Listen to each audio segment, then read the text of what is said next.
Alright, hey guys. I'm just going to do a real quick video going through pages 7, 8, and a couple examples on page 9. Hopefully this will work for substituting for the lecture. So you can give this a watch and then finish the problems on page 9 and 10 as homework. Okay, so the first thing I want to do is I wanted to define acceleration, and we're going to define acceleration as the rate of change of velocity, the rate of change of velocity per time of an object. Okay, so that's the rate of change of velocity per time of an object. And so we can write this as a vector quantity. So this is a vector, and we use the symbol A with the arrow on top of it. I can't type the arrow on top of it, but you guys can add that into your notes. And so the equation that we would have for acceleration would be that acceleration is equal to the change in velocity. So that would be the delta v, delta times v, or I guess you could say delta v. The change in velocity divided by the time. Or so we'll write this as or A equals change in velocity, v final minus v initial over time, or over t. Okay. When we want to talk about the units for acceleration, it's in meters per second, which we'd also write as meters per second squared. I'm going to say meters per second, but I'm going to write meters per second squared like it is there. All right. And what this means is that meters per second, you can think of it as a velocity, meters per second, a speed. How much a speed changes, how many meters per second a speed changes in a given second. That's why we write it as meters per second, or meters per second squared. And we can see the units work out because we have a final velocity and an initial velocity. That is our units of meters per second divided by time, which is seconds. And that's because we'll have meters per second over seconds, we get meters per second squared. All right. In this example here, I want to look at this car that's moving from these 4 positions here. So I'm just going to write in here, let's see if I can draw it in. Yeah. Sorry. All right. So at this second point here, we're going to have T2 be equal to 15 and V2 equal to 5 meters per second, or sorry, not 15, 1 second, and 5 meters per second. So we'll draw that in right here. And then, let's see, then we will have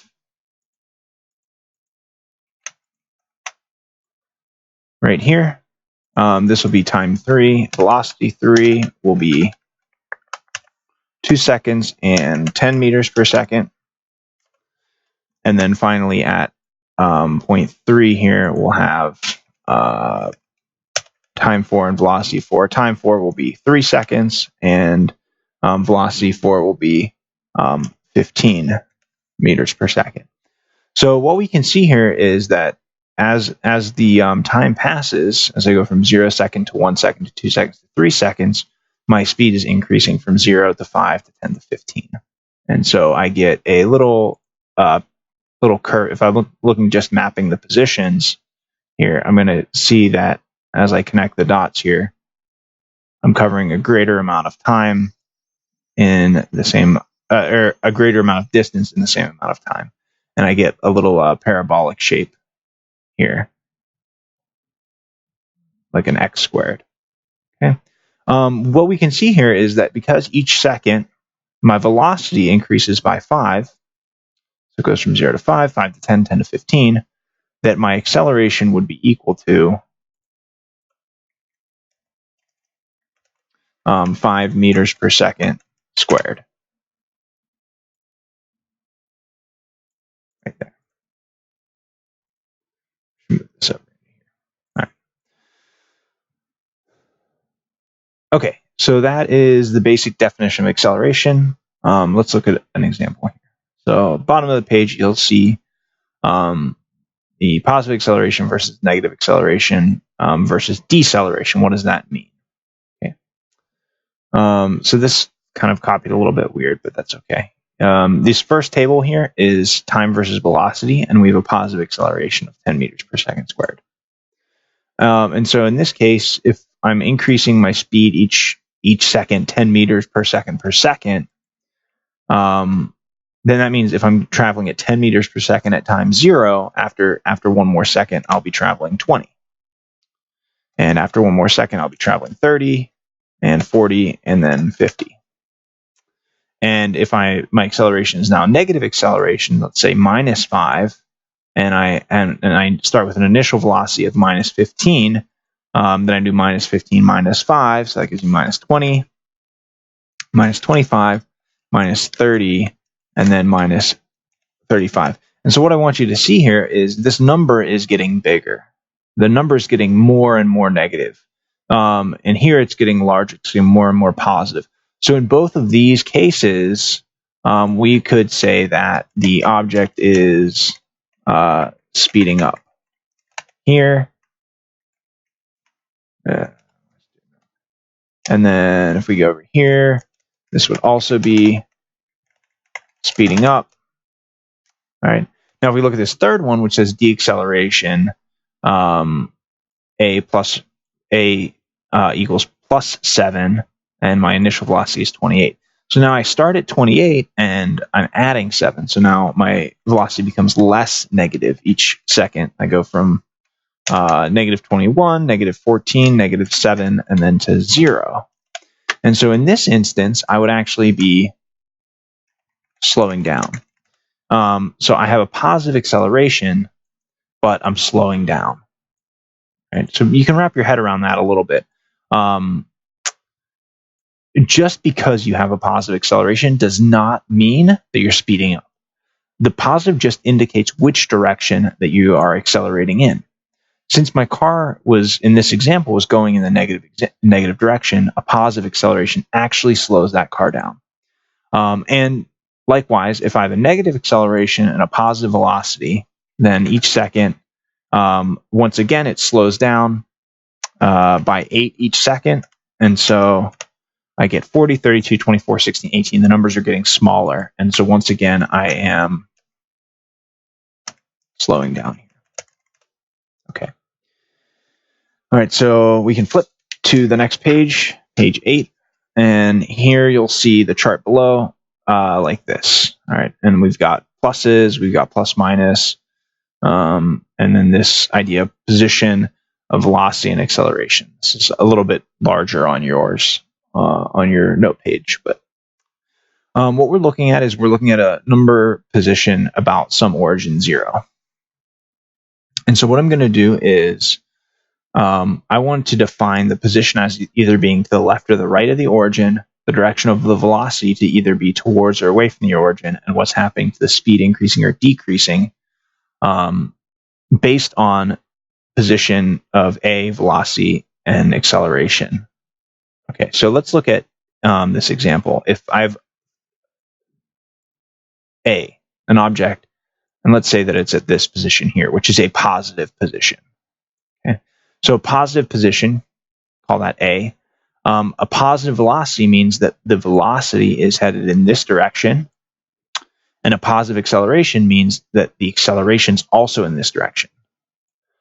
So what I have here is that my position would be to the right of the origin, my velocity direction would be away from the origin, and that my acceleration would be speeding up. because my acceleration and velocity are in the same direction. Okay. Now let's look at the B, which also has a positive position. So we'll say that it has the same position here. The velocity is still positive, but let's say now instead of having a positive acceleration, now we have a negative acceleration. All right, so my A would be that way, and my velocity would be to the right. Now it's moving away from the origin still, and it's still moving to the right.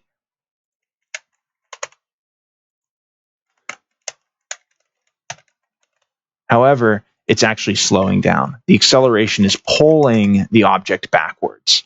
It's pulling the object towards the origin, which is causing it to slow it down. When your acceleration and velocity are different, the object is slowing down. When they're the same, both positive or both negative, it's speeding up. Okay? So we'll see this again in the next two examples for C and D. So if we look at C, we have positive position again, but this time our velocity is negative and our acceleration is positive. So our velocity is negative heading to the left, and our acceleration is positive heading to the right. And so we can see that here,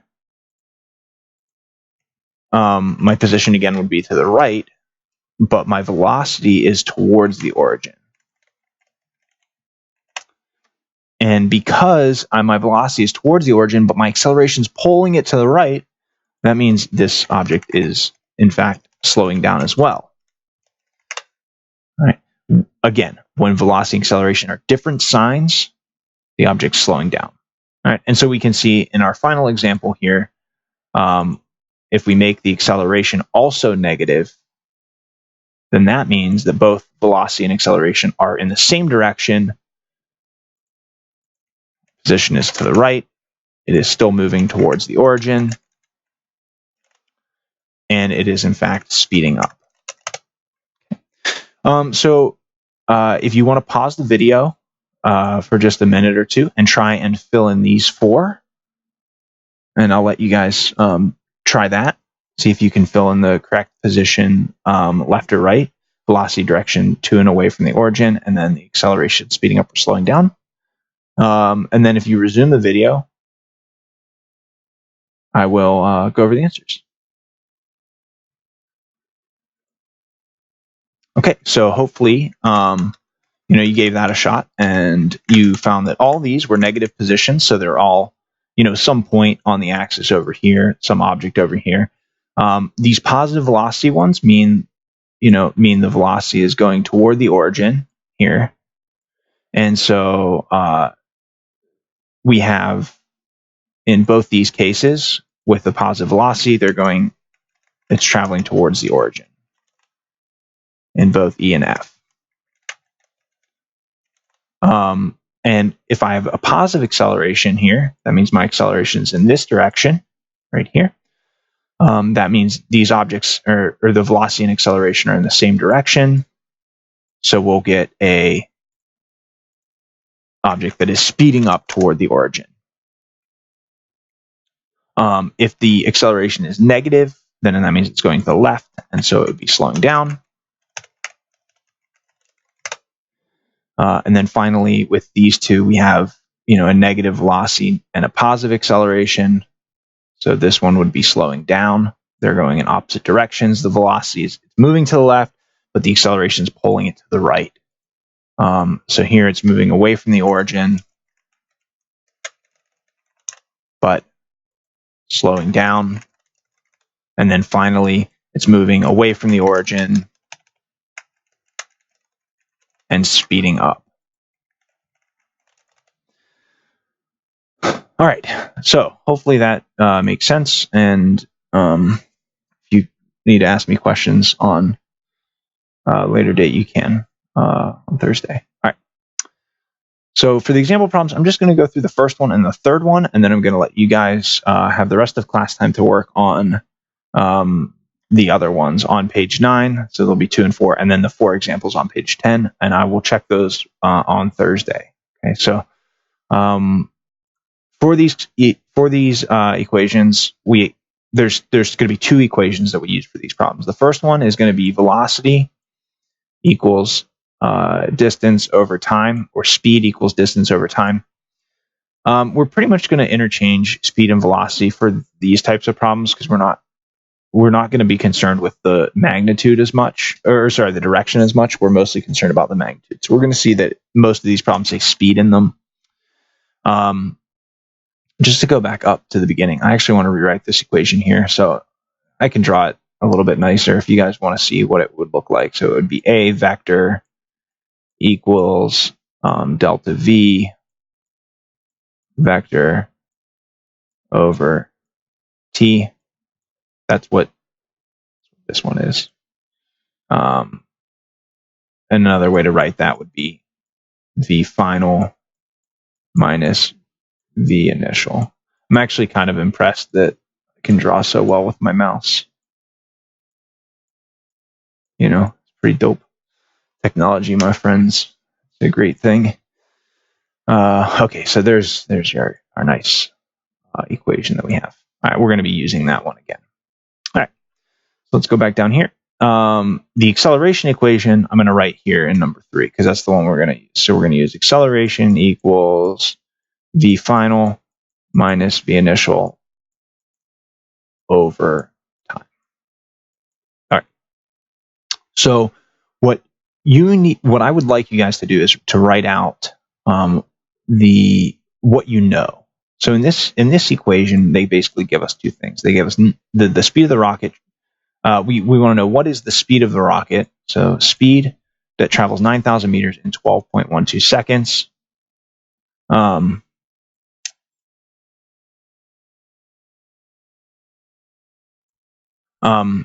Then we have so V is our unknown. So I'm going to write V equals question mark. 9,000 meters is a distance. So I'm going to write distance equals 9,000 meters. Oh, there goes my mouse. And then 12.12 seconds time, or T equals 12.12 seconds. Okay, so write down what is given in the problem, what's known. Right. I'm going to try and type the rest of this now. All right, so we have those three. So what I'm going to do is I'm going to say that my speed equals, and then I'm going to do 9,000 meters divided by 12.12 seconds. Plug that into my calculator, and I get 742.6 meters per second. And hopefully what you can see is you can see meters and then per second. So you can see the units work out. You know, that's our answer right there. All right, so it's a pretty simple equation, just a really easy to divide. You can find the speed. All right. For this one, it's saying it accelerates from rest. Whenever you see from rest, this means that your initial velocity is 0. Right? That's what that means. If it says it's coming from a rest or it's not moving, anything to that language is going to be VI equals 0. It says it's reaching a speed of 60 meters per second, so that would be V final equals 60 meters per second. And then it also says it has a time of 8 seconds, in about 8 seconds. So T would equal 8 seconds. All right. And then it says, what is the acceleration of the dragster? So we would write A equals question mark. All right. Again, writing out what you know. VI, VF, T, and A. And then the equation that has all 4 of those variables in it is this one right here. And so we can just write out A equals, and then on the top of our equation, let me see if I can write this out.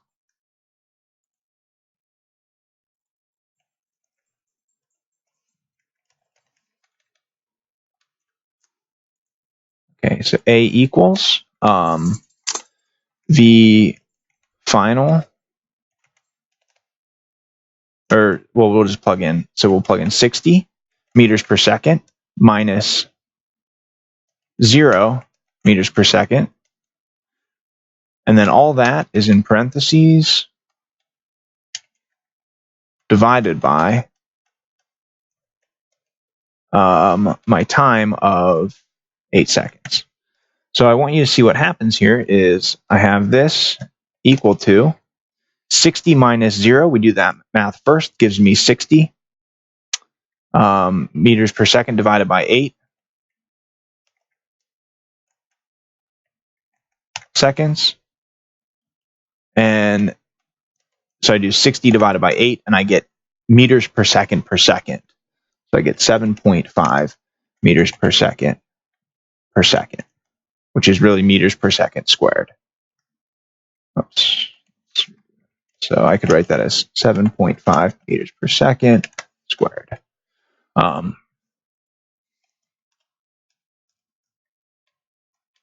Meters per second.